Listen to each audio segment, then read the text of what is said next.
Okay, let's be honest. You've heard the phrase paradigm shift a million times, right? But what if I told you that we've pretty much all been getting it wrong? Today, we're going to dive deep into the mind of the philosopher Thomas Kuhn and figure out what he really meant. I mean, it's everywhere. You hear it in business meetings, in those slick marketing pitches. You definitely hear it in TED Talks.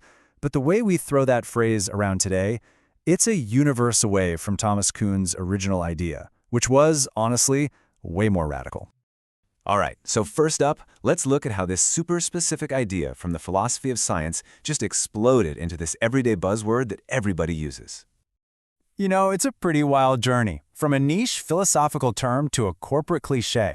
The source material has this great line. It calls this a dubious implicit compliment to Kuhn. And that kind of hits the nail on the head, right? It shows he was influential, for sure, but the term got so popular that it lost its original punch. Now it's just a catch-all for, any big change at all. And right here, this is the core of the whole misunderstanding. See, Kuhn himself almost never said paradigm shift. He was obsessed with revolutions. For him, paradigms didn't just gently shift. No. They hit a crisis, they would completely collapse, and then get replaced by something totally new, something that was basically incompatible with the old way of thinking. They didn't shift, they broke. And kind of ironically, that focus on revolution was, it was a revolution in itself. Kuhn's whole idea just completely blew up the traditional story we all told ourselves about how science is supposed to work. So, the old story, the one pretty much everyone believed, was that science is this nice, clean, steady march toward the truth, right? You make one discovery, it builds on the last one, and we all get a little closer to the ultimate answer. But Kuhn looked at the actual history of science and was like, nope, that's not how it goes down at all. He saw these long, calm periods of what he called normal science, where everyone's just chugging along, and then, bam, these calm periods get shattered by sudden, violent, game-changing revolutions. Okay, so to really get these revolutions, we have to wrap our heads around Kuhn's biggest idea, the paradigm. The only problem? Even in his own book, the word was, it was famously slippery, hard to pin down. I mean, get this. One critic actually went through and counted 22 different ways Kuhn used the word paradigm. 22. So yeah, it caused a ton of confusion. To his credit, Kuhn later owned up to this and basically said, okay, my bad. And he broke it down into two main, much clearer ideas.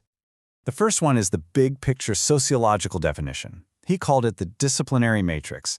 Think of it like the entire operating system for a scientific community. It's the whole collection of beliefs, values, and tools that everyone just accepts as a given. It's their shared rulebook, their worldview. It's what lets them all speak the same language and agree on what questions are even worth asking. And this matrix has a few key parts. You've got your symbolic generalizations. Think famous equations like F equals ma.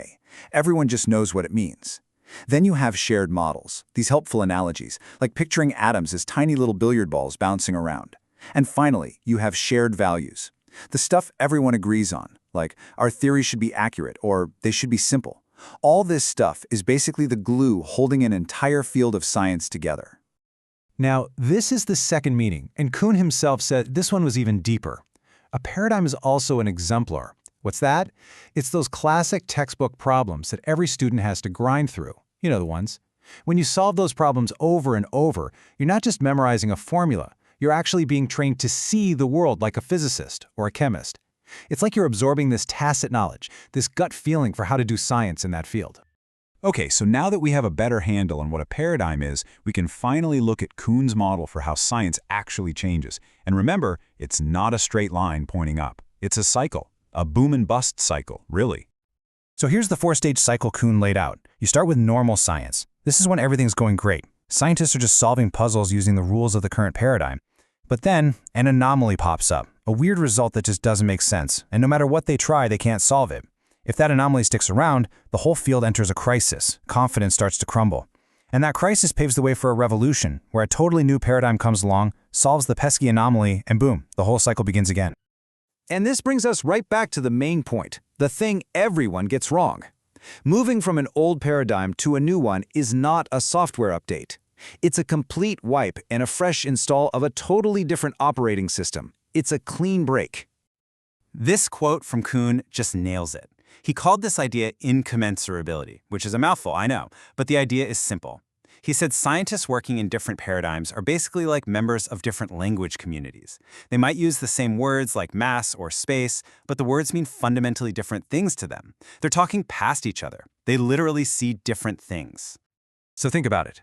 If there's no perfect translation between these two worldviews, you can't just run a logical proof to see who's right. It's impossible. Deciding to jump to a new paradigm isn't a calculation you make. Kuhn says it's more like a conversion experience. Scientists have to be persuaded. Proponents of the new idea have to appeal to those shared values, like, hey, my theory is more accurate, or it solves more problems, to convince people to make the leap. Okay, hang on, because this is where things get really deep, and maybe a little uncomfortable. If old paradigms just get thrown out and replaced by new, incompatible ones, if we're not actually building on top of what came before, then what does that mean for the idea of scientific progress? This is the question that really freaked out a lot of people.